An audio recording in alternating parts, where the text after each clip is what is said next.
Welcome to the Michigan Man Podcast on Wolverine Sports Radio, a member of the V Sporto Network, and in partnership with SB Nation's Maize and Brew, for Wolverine fans from coast to coast.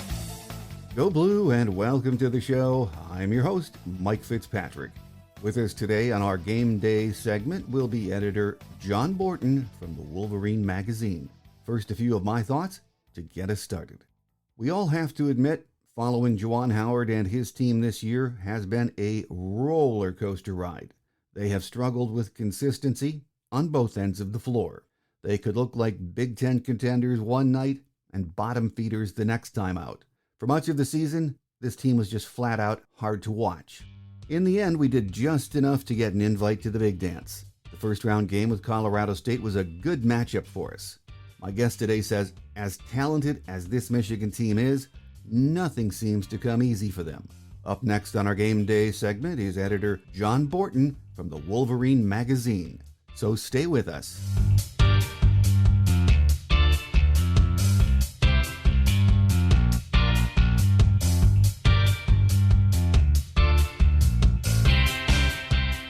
Here with us on our Game Day edition of the show this week is editor John Borton from the Wolverine Magazine to talk a little Michigan hoops.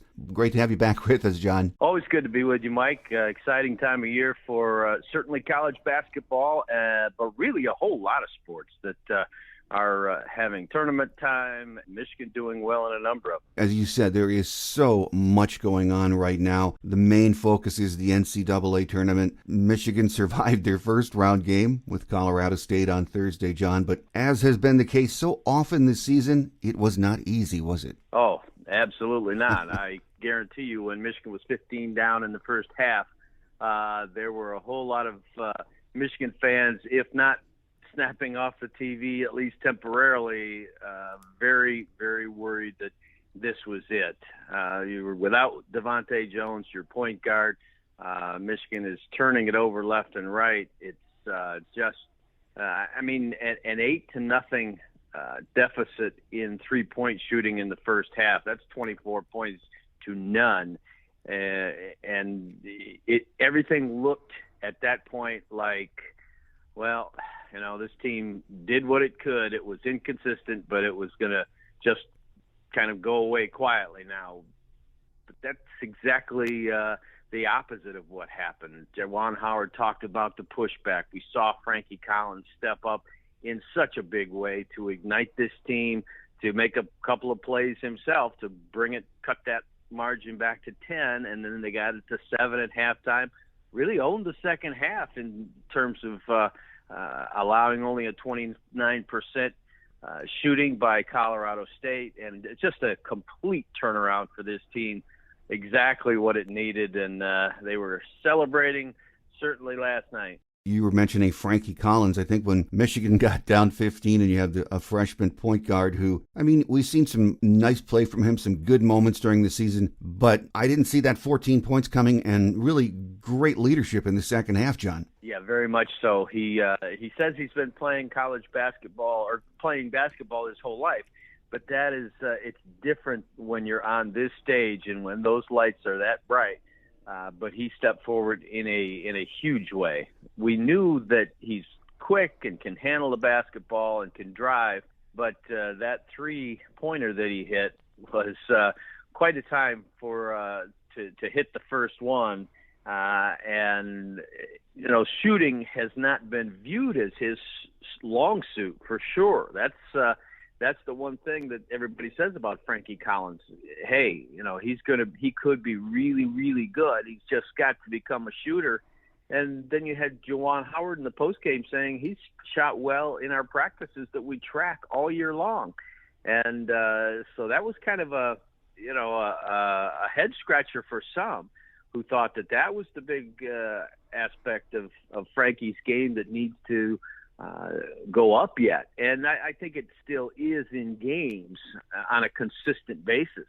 Here's a young man that plugged into a major, major hole, didn't do a whole lot early, just like the rest of his team.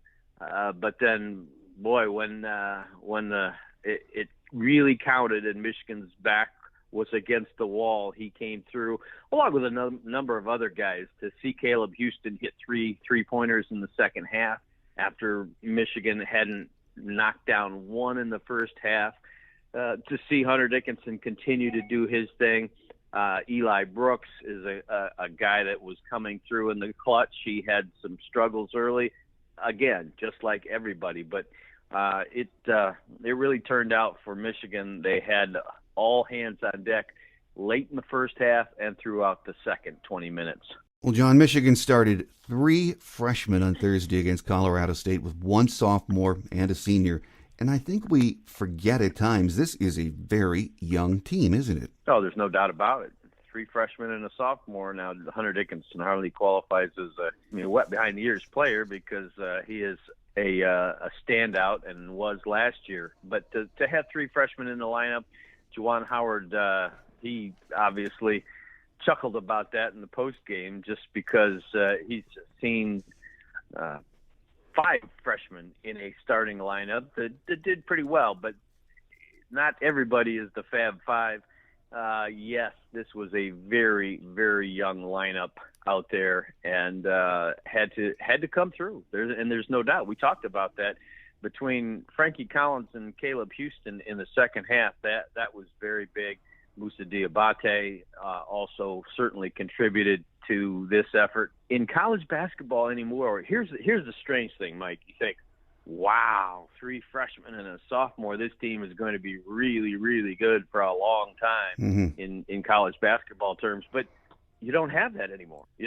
Okay, does Hunter Dickinson jump to the NBA next year? Does a Caleb Houston or a Moussa Diabate go through the NBA trials and check out where they might go? It's crazy in that way if you're recruiting at a level high enough to have people coming in with that kind of attention. All year, this is a team it's mystified, I think, a lot of fans.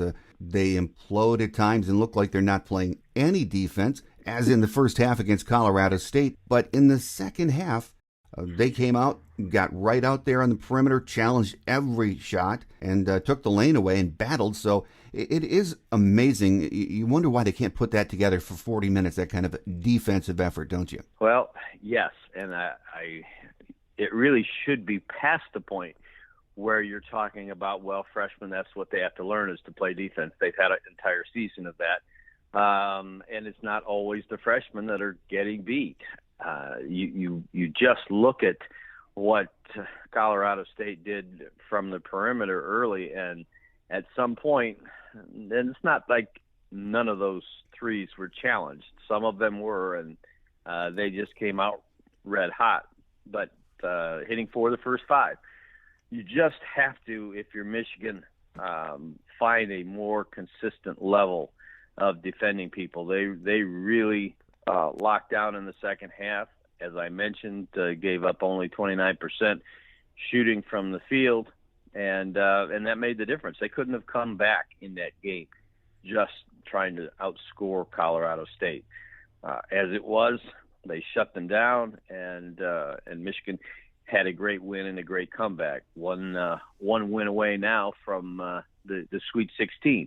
But defense has to be a part of that, and this team has to be more aware, more consistent, and more absolutely locked into what they're doing defensively. There were a lot of things to like in the win. In the end, against Colorado State on Thursday, free throw shooting again was so key. And this team really has been a good free throw shooting team this year. But 18 for 20 in the game, hitting a lot of those down the stretch, that was huge. No question about it. And, Frankie Collins has been a very inefficient free throw shooter, but he was part of that.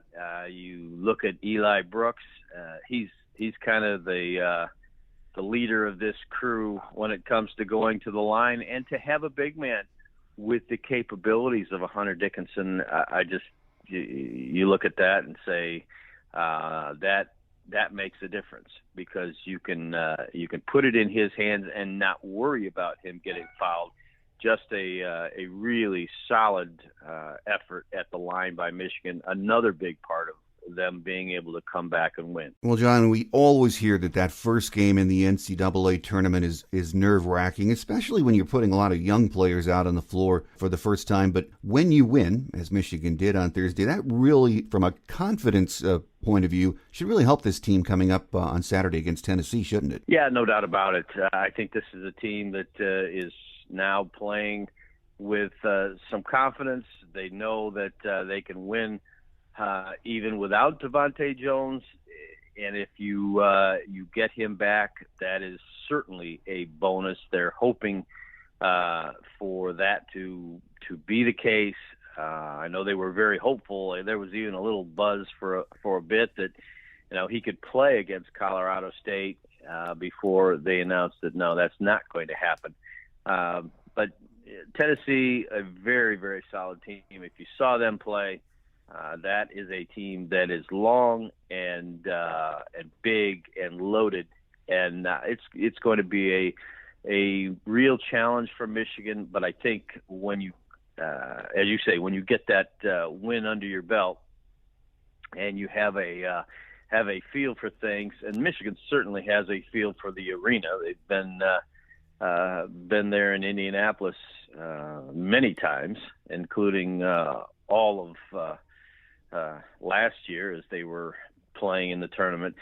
It just it's a level of comfort for this team that I think it could really boost them. And this is even though they were the 11th seed against the 6th seed against Colorado State, I don't really think that they were regarded as some kind of big underdog. They may fill that role a little bit more against the Tennessee, but I think at the same time they're not going to recognize that. They're going to feel loose and like this is a chance to deliver the kind of game that they were posting down the stretch in the season when they blew out Purdue and they went to Columbus and beat the Buckeyes. And they need one of those kind of efforts to win against Tennessee, but that they have that in them. And it would be great to get Devontae Jones back for Saturday. I didn't see anything definitive after the game, John, that he was definitely going to be there Saturday. Do you know anything about that? Yeah, I know that they're very hopeful. I know that there hasn't been anything official that has come out. We might hear something here in the 24 hours before the game, but I just don't know if they'll release that early. I know that they're going to continue to monitor him very closely. He took a big jump in the day, really the day and a half leading up to the Colorado State game, so much so that, in fact, there was that buzz for a little bit. Might he play in this one? That didn't happen, but because of how much better he was looking, sounding, etc., I wouldn't be surprised. My expectation would be I think he gets to play in this game, but there's nothing official on that. We'll wait and see what happens. Well, we all look forward to the game Saturday with Tennessee. Going to be a lot of fun. Great that we got Frankie Collins ready, but if we have Devontae in the lineup, that's great too. So, as we mentioned at the top, John, just a lot going on right now in the Michigan athletic scene. Kim Barnes-Arico and her team, number 3 seeds in the NCAA tournament, and they get American University this Saturday at Chrysler Center. I think it's a 3:30 p.m. tip, and you can watch it on ESPN too, Michigan fans. This is the 4th straight appearance in the NCAA tournament for the ladies, and this team, they sure look like they are capable of making a run, don't they, John? Absolutely, and this is a different feel in terms of the way they have been a dominant team at times this year and really look like they're that team that could win some games in the NCAA tournament. They take on American Saturday, and the fact that they're getting to host, the fact that they're getting to play in Chrysler Center and feel at home in that way, I think that this is a really good opportunity for this team. You got just a standout in Naz Hillman, and that Kim Barnes-Arico has this team ready to go. And there was some disappointments right down there at the end of the end of the regular season, but I think that they can use those in order to propel themselves. It's kind of funny that Michigan's men's and women's teams had a little wake-up call in the Big Ten tournament with early exits, but that affects nothing in terms of how you do in the NCAA tournament. It's how you respond, and the men's team certainly responded in their next game against Colorado State. We will see how the women do in terms of putting together a response, but I expect it to be a really strong one. And like you said, this is a team that gives every appearance that it could go a little bit deeper into the NCAA tournament. It's always a matchups situation, and you just don't know. But I'll tell you what, most of these teams have to be playing in foreign arenas. Michigan has the advantage of not having to do that. So you would think that they would be able to get off to a really good start. Well, it's also a big weekend for Mel Pearson in hockey, John. They're going to be up in Minnesota on Saturday in the Big Ten Championship game, which can also be seen on BTN at 7 p.m. I think we split the regular season series with the Gophers. Both teams are going to be in the NCAA tournament next week. I don't think there's any question about that. But winning the Big Ten tournament on the road against Minnesota would be huge, wouldn't it? Absolutely. And, if you do that, that is a very big feather in the cap of Michigan hockey. Certainly the Wolverines have played this year against Minnesota very, very well. Yes, you were correct that they did split that series. Other than the opening game where Minnesota won 5-1, Michigan has more than held its own, winning the turnaround game there 6-2, and then later in the season playing Minnesota out in Minneapolis, 2-1 game, but lost it in overtime. So they were in that one all the way, and then beat the Gophers 4-1. So I don't think they have any great fear of playing at Minnesota. I think that this is a team, two teams that know each other very well at this point, and we'll see who takes the 3-2 series on the season. And who knows, they could meet up with one another down the road. As you say, these are definitely NCAA tournament teams, and we'll get to see all that play out. But what an exciting venue for a Big Ten championship showdown. Minnesota is an excellent team, and Mel Pearson has his guys going very, very well. We will. I will look forward to seeing that. Certainly, the college hockey fans are just as excited as basketball fans. A lot of people like to talk about the NCAA tournament as if men's basketball owns it, but there's a few NCAA tournaments going right now, and in anticipation of the hockey NCAA tournament, this is a major, major showdown. Absolutely. Big time. And again, it's going to be on BTN at 7 p.m. Eastern time. So if you're tired of NCAA basketball by that time, flip it over and let's see what the Wolverines are doing. Well, John, we have plenty of time, or will have, to discuss spring football in the coming weeks. But Jim Harbaugh is bringing in Mylan Bolden Morris, bringing her in as a graduate assistant to work with quarterbacks, which makes her the first female football graduate assistant in Power 5 history. That is making history, to say the least, isn't it, John? Absolutely. Jim Harbaugh always full of surprises, it would seem, and this is a groundbreaking move in terms of NCAA college football. It is, as you mentioned, Mylan Bolden Morris also goes by the nickname of Mimi. And she's got a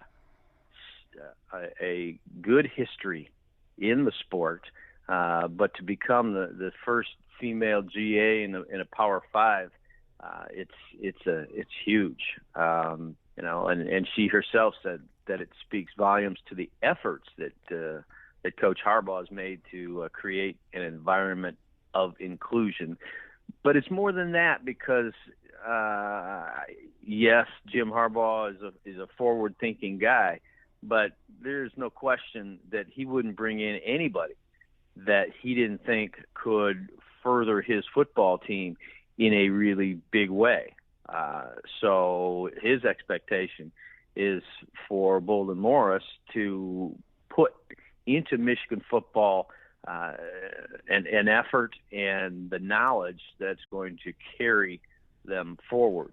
So I'm interested to see what the talk is as she interacts with the football team, and I'm just excited to hear that and to see what happens there. Here's another little known fact. She is the sister of Michigan senior defensive end Mike Morris. So, I'm sure that Big Brother's going to have a little something to say about her as well. Final question before we let you get away, though, John. The other big football chatter the last couple of weeks for Michigan fans has been what's going on with J.J. McCarthy. Is it his shoulder? Is he throwing? Is he not throwing? It sounds like it is not a serious setback, doesn't it, John? No, I think it sounds like one of those things where he has been throwing a lot, really trying to get ready for things, and he came up with a bit of a sore shoulder. So no surgery required. At first we were hearing he wasn't throwing at all. Then just lately he has been, but it's almost described as like a pitch count for a pitcher. They're keeping a real close eye on him so he doesn't overdo anything. The big thing is he's taking snaps. He's learning the offense and whatever tweaks it has under new coordinators, Sharon Moore and Matt Weiss, and he's also he's just mentally in it, even though he can't throw a lot. You want these quarterbacks ready to go in the fall, and we saw them divvy up the snaps last year. Certainly, J.J. McCarthy was in that role where he was coming in to run certain packages. I expect that to expand this year. They did a really good job of navigating a two-quarterback system. A lot of people don't like it, don't believe in it in terms of any team trying to run a two-quarterback system, but I think Michigan did it about as well as it could be done. And now, there were many people that thought that J.J. McCarthy was in a position, a challenge for the starting quarterback job. What I like about Cade McNamara is when he was asked about the competition, he didn't mind showing a little bit of swagger and saying, I look at it as I'm the Big Ten championship starting quarterback. And that lets you know that this kid is not going to give up anything easily. So you've got a very good competition, and you've got two talented guys there. So it's a good situation for Michigan. Well, indeed it is, and we will have plenty of time in the coming weeks, as we mentioned, to talk about Michigan football as they wrap up, I think, on April 2nd with the spring game. So until then, we have a lot of things going on the Michigan athletics scene, so let's enjoy that. Here with us on the program today has been Editor John Borton from the Wolverine Magazine. John, always a pleasure to have you on the show, and we look forward to that next visit. Great to talk to you, Mike. Thanks a lot.